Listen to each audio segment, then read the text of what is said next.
انشاءاللہ رشتے بھی مل جائیں گے تو شادی ہو جائے گی۔ آپ کی مالی پریشانی ہے، انشاءاللہ مہنگائی کا ٹینشن آپ سے ختم ہو جائے گا۔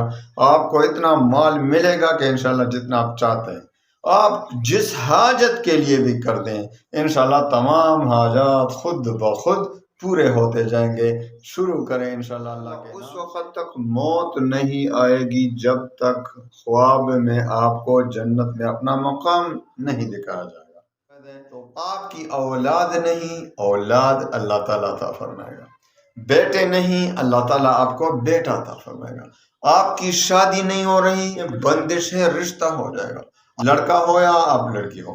آپ کو اللہ تعالیٰ انشاءاللہ ایسا رشتہ عطا فرمائے گا، خواب و خیال میں جو خیالات آ رہے ہیں ایسا رشتہ اس سے کہیں زیادہ اچھا رشتہ اللہ تعالیٰ عطا فرمائے گا۔ سلام علی عبادہ الذین اصطفیٰ، اما بعد فاعوذ باللہ من الشیطان الرجیم، بسم اللہ الرحمن الرحیم۔ قل هو اللہ احد اللہ الصمد لم یلد ولم یولد ولم یکن له کفوا احد۔ اس صورت میں اللہ تعالیٰ نے اتنے برکات رکھے ہیں کہ میں کیا اور اس کے برکات بیان کرنا میں عاجز ہوں اس سے۔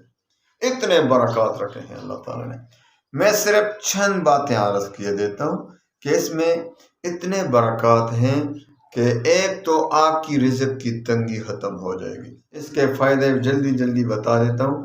ایک تو بھائی اس میں یہ بھی فائدہ ہے کہ آپ 4 رکعت نفل پڑھیں گے ایک ہی جمعہ میں، اور انشاءاللہ آپ کو اس وقت تک موت نہیں آئے گی جب تک جنت میں اپنے مقام کو نہ دیکھ لیں۔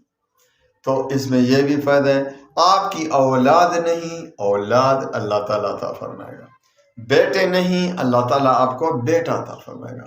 آپ کی شادی نہیں ہو رہی، آپ کے رشتے کے مسائل ہیں، بندش ہے، رشتہ ہو جائے گا اچھی جگہ انشاءاللہ، بہترین رشتہ عطا فرمائے گا، لڑکا ہو یا آپ لڑکی ہو۔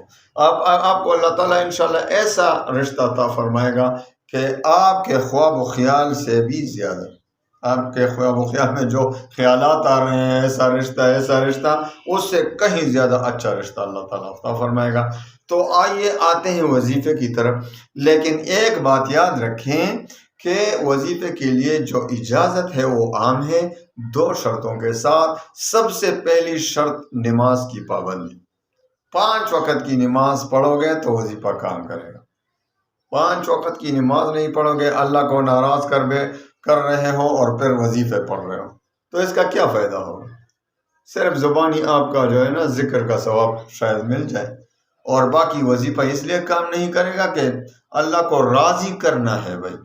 تو 5 وقت کی نماز تو فرض ہے، آخرت میں پوچھ ہوگی، سب سے پہلے نماز کی جو ہے نا آپ سے سوال ہوگا۔ اور دوسری شرط رزق حلال کی طلب، جب تک پیٹ میں حرام پڑا ہے، جب تک پیٹ میں حرام پڑا ہو کوئی وظیفہ کوئی دعا قبول نہیں ہوتی۔ تو رزق حلال کی طلب کریں اور وظیفہ شروع کریں۔ وظیفے میں بھی ایک بات یاد رکھیں کہ اللہ پر اعتماد کامل ہو، یقین کامل ہو کہ اللہ تعالیٰ بہت کریم ہے، ضرور میری دعا قبول فرمائے گا، شک کی گنجائش اس میں نہ ہو۔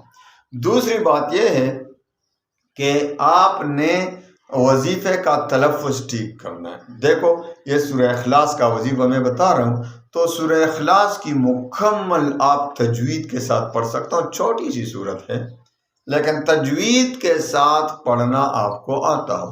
اگر تجوید کے ساتھ نہیں پڑھ سکتے پھر کام نہیں کرے گا۔ ویسے ہی سارے قرآن عظیم کو تجوید کے ساتھ سیکھنا ضروری ہے، اور خاص طور پر وہ صورتیں جو ہم نماز میں پڑھتے ہیں۔ سورہ اخلاص تو ہر کوئی پڑھتا ہے، تو سورہ اخلاص میں اتنے برکات ہیں کہ اللہ تعالیٰ نے ایک حدیث میں آتا ہے کہ ایک شخص بہت زیادہ ہر نماز میں سورہ اخلاص پڑھتا تھا۔ مقتدیوں نے بھی شکایت کی کہ بھائی ہر رکعت میں سورہ اخلاص پڑھتا ہے، تو حضور پاک صلی اللہ علیہ وسلم نے اس سے پوچھا کہ کیوں ایسا کرتے ہو؟ اس نے کہا یا رسول اللہ اس صورت سے مجھے محبت ہے، اس میں اللہ کی توحید بیان ہوئی ہے نا، لم یلد ولم یولد، اللہ تعالیٰ۔ تو اس نے کہا یا رسول اللہ اس صورت سے مجھے محبت ہے، تو حضور پاک صلی اللہ علیہ وسلم نے فرمایا کہ یہ محبت، اس صورت کی محبت آپ کو جنت میں پہنچا دے گا۔ اللہ اکبر، سبحان اللہ۔ تو اس صورت سے محبت کریں اور بھی صورتیں یاد کریں، یہ نہ ہو کہ بس نماز میں صرف سورہ اخلاص ہی پڑھتے جائیں، اور بھی صورتیں یاد کریں۔ آخری 10 صورتیں تو ہر مسلمان کو یاد ہونی چاہیے، سورہ یاسین تو ہر مسلمان کو یاد ہونی چاہیے، سورہ تبارک الذی، سورہ ملک تو ہر مسلمان کو یاد ہونا چاہیے۔ تو اسی طریقے سے آپ نے پڑھنا ہے۔ تو اب آتے ہیں وظیفے کی طرف، تو آپ تلفظ اس کا ٹھیک کریں۔ اس میں اتنے برکات ہیں کہ 3 مرتبہ جو پڑھیں تو پورے قرآن کا ثواب ملتا ہے، 1/3 1 مرتبہ۔ تو آپ ایسا کریں کہ اب آتے ہیں وظیفے کی طرف۔ آپ اگر جنت میں اپنا مقام دیکھنا چاہتے ہیں تو بہت سے بزرگوں کا معمول رہا ہے کہ بھائی جمعہ کے دن کسی بھی وقت جس وقت نفل پڑھنا جائز ہو، 4 رکعت کی نفل کی نیت باندھ لیں، اور ہر رکعت میں سورہ فاتحہ کے بعد 50 بار سورہ اخلاص پڑھیں۔ 1 رکعت میں 50، دوسرے میں 50، تیسرے میں 50، چوتھے میں 50، تو کتنے ہوئے؟ 50 50 50 50 کتنے ہوئے؟ 200 مرتبہ۔ وہی 200 کی تعداد ہوئی۔ 200 کی تعداد سورہ اخلاص کے لیے بہت کامل فضائل ہیں اس کے۔ تو حاجی عبدالوہاب جو تبلیغی رائے کے، وہ بھی 200 مرتبہ اس کا معمول رہا ہے، 200 مرتبہ سورہ اخلاص۔ وہ بہت اس پہ زور بھی دیتے تھے، ہر کسی کو وظیفہ بھی دیتے تھے کہ 200 مرتبہ روزانہ پڑھیں۔ تو وہی کتنے ہوئے؟ 4 رکعت میں 200 مرتبہ۔ تو ایک ہی جمعہ پڑھیں یا دوسرے جمعے پھر پڑھیں، جب بھی آپ کو وقت ملے جمعہ کے دن یہ پڑھتے جائیں، جب بھی آپ کو موقع ملے جمعہ کے دن پڑھتے جائیں۔ انشاءاللہ اس وقت تک موت نہیں آئے گی جب تک خواب میں آپ کو جنت میں اپنا مقام نہیں دکھایا جائے گا۔ تو کتنی اچھی بات ہے کہ آپ کو انشاءاللہ جنت میں اپنا مقام نظر آ جائے۔ دوسری بات کہ آپ کے رشتوں کے لیے، آپ کے بیٹے نہیں ہو رہے، آپ کی اولاد نہیں، تو روزانہ کا معمول بنا لیں 200 بار سورہ اخلاص کا۔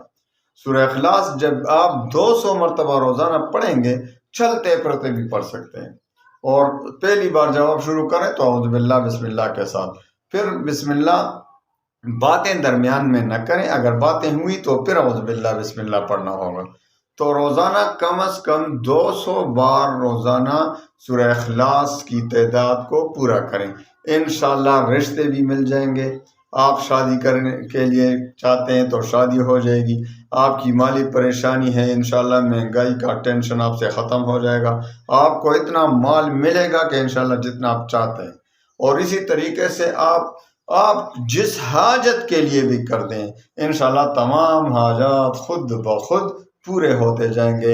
شروع کریں انشاءاللہ اللہ کے نام سے، اور پھر اس کے کمالات، اس کے برکات، اس کے کرامات اپنی آنکھوں سے دیکھ لیں سورہ اخلاص کے۔ اللہ تعالیٰ تمام مسلمانوں کی پریشانیوں کو خوشیوں میں بدل دے۔ اللہ تعالیٰ تمام مسلمانوں کے غموم و ہموم کو، پریشانیوں کو خوشیوں اور سکون اور اطمینان میں بدل دے۔ وآخر دعوانا ان الحمدللہ۔